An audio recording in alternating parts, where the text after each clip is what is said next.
국민 여러분 사랑합니다. 감사합니다. 네, 우리가 정말 꽁꽁 싸매고 영하 15도 그 혹한 속에서 같이 발 시리며 동동 구르며 떨덜 떨면서 시위를 했는데, 이제 옷차림에 보니까 또 햇빛 가리개를 보니까 참 감개가 무량하고, 지금까지 몇 달 동안 꾸준하게 흔들림 없이 이렇게 나오시는 여러분의 그 열정과 애국심에 정말 존경심 우러나고 여러분 감사합니다. 제가 오늘 여러분께 무려 5장이나 되는 저의 이야기를 써가지고 왔습니다. 그런데 3분만 하라 그래가지고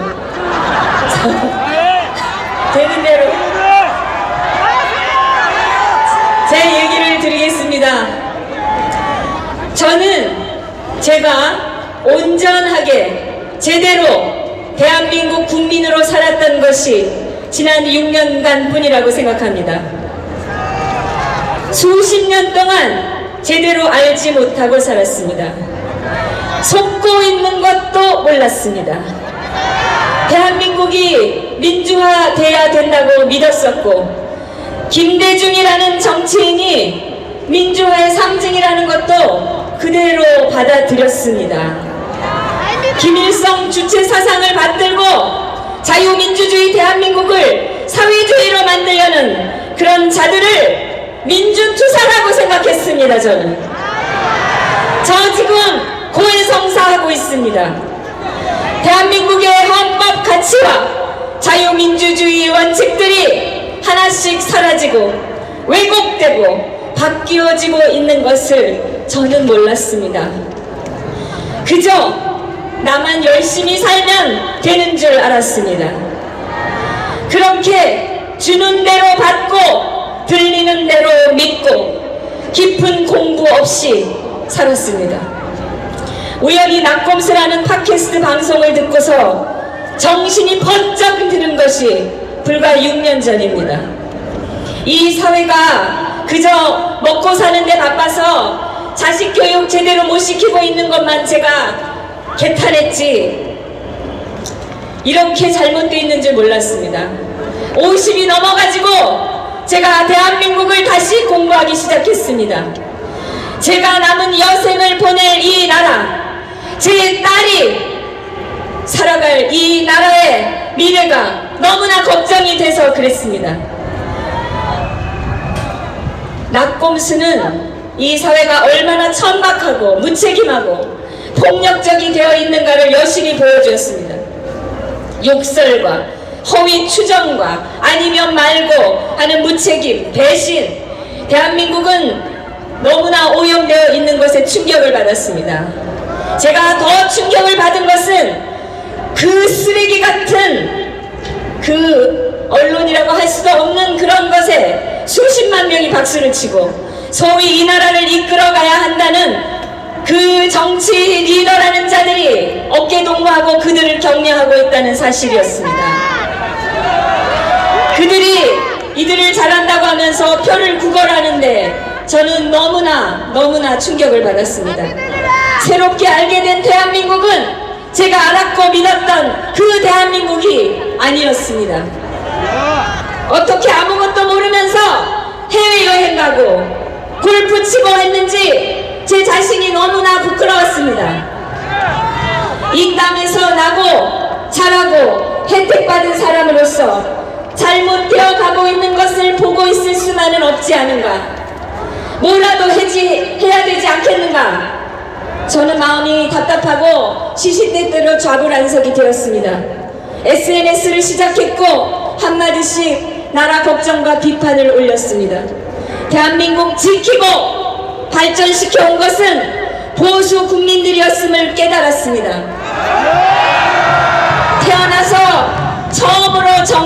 가입을 했고 종북 좌파와 싸우고 있는 정치인들을 적극적으로 지원했습니다. 그러다가 종북 성향 지자체장 퇴출시키자는 트윗 한 번 올렸다가 재판 폭격을 받고 걸핏하면 사냥당하는 마녀가 됐습니다. 제가 평생 듣도 보도 못한 욕설을 다 들었고 죽이겠다는 협박을 수시로 받았습니다. 제 딸을 찾아내서 강간해서 죽여버리겠다는 협박도 받았습니다. 저의 딸의 등하교에 사람을 붙여서 경호를 시키기도 했습니다. 저의 사업은 무너졌고 어려운 환자들을 돕던 저의 봉사단체는 위기에 봉착했습니다. 재판이 일상이 되고 일상은 투쟁이 되었습니다.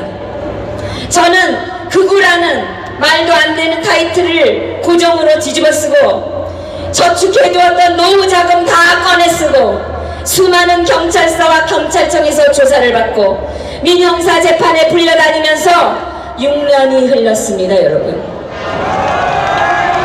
그냥 곱고 편안한 노후를 꿈꾸던 제가 제 스스로 생각해도 투사가 되었습니다.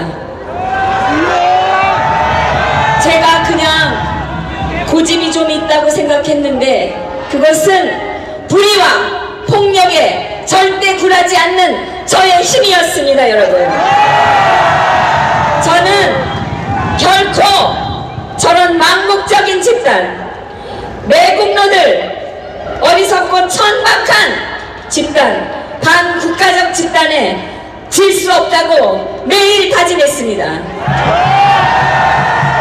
거리에서 싸우던 아스팔트 애국 보수 인사들의 투쟁사를 알게 되고 저는 저 자신이 너무 미안했습니다. 제가 고생을 좀 하더라도 잘못된 것은 반드시 밝혀야 된다 생각했습니다. 그런데 절망시킨 것은 저 머리가 없는 종북 집단이 아니라 보수 국민들, 특히 리더라는 사람들, 권력에 붙어있는 사람들이었습니다. 역사가 왜곡되고 안보가 흔들리고 대한민국의 가치가 괴멸되고 있는데 아무것도 할 생각이 없고 자기 주머니 챙기기에 급급한 사람들을 많이 봤습니다. 저는 대의보다는 사익을 우선하고 나라보다 내 가족이 먼저인 사람들이 대한민국을 망치고 있다고 생각했습니다. 수십 년 그런 이기주의로 방치된 대한민국을 저는 가슴 아프게 돌아보았습니다. 몰라서 그럴 수도 있습니다. 저도 그랬습니다. 그러나 알면서 그럴 수는 없습니다. 여러분, 알면서 외면하고 불의에 입 닫고 눈 감는 사람들이 너무나 많습니다. 저는 2년 가까이 아무 희망 없이 살았습니다. 넘어가는 대한민국을 가슴 아프게 바라보면서 애써 마당에 나무를 심었습니다. 여러분, 그러다가 탄핵 사태가 왔습니다. 저는 여성 대통령이 과연 당선될 수 있을까 싶어서 종북 세력이 권력을 잡으면 안 된다는 생각에 박 대통령을 연구했습니다.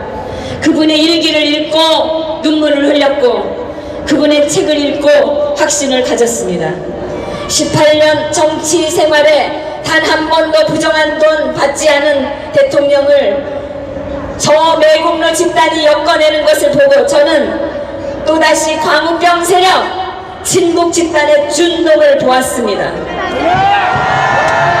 가만히 있으면 나라가 정말 무너지겠다는 생각에 집회에 뒤에 나왔다가 저는 희망을 보았습니다. 여러분이 희망입니다. 제가 처음 연설하면서 외쳤습니다. 우리가 대한민국의 힘이고 마지막 희망입니다. 애국파리들 용납하면 안 됩니다. 여러분, 지금 새누리당 엄청난 공격과 마타도와 분탕에 시달리고 있습니다. 저 여러분께 여기서 맹세코 말씀드리지만 제가 SNS에 올리고 여기서 말씀드린 거 단 한 가지도 거짓이 없습니다. 여러분, 국가 안위보다 자기 체면이 더 중요한 행태를 보이는 사람들 안 됩니다. 한 마음으로 올곧게 하나가 되지 않으면 이길 수 없는 싸움입니다, 여러분. 너무 오래 방치한 탓에 회복하는 것도 오래 잡고 가야 됩니다. 아직은 늦지 않았습니다. 하나가 되면 이길 수 있습니다, 여러분.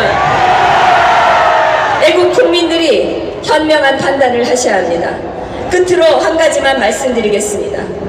우리나라가 지금 일촉즉발의 위기입니다. 핵심은 핵입니다. 북핵. 무너진 안보의식입니다. 둘째는 박근혜 대통령으로 상징되는 헌법 가치와 법치의 실종입니다.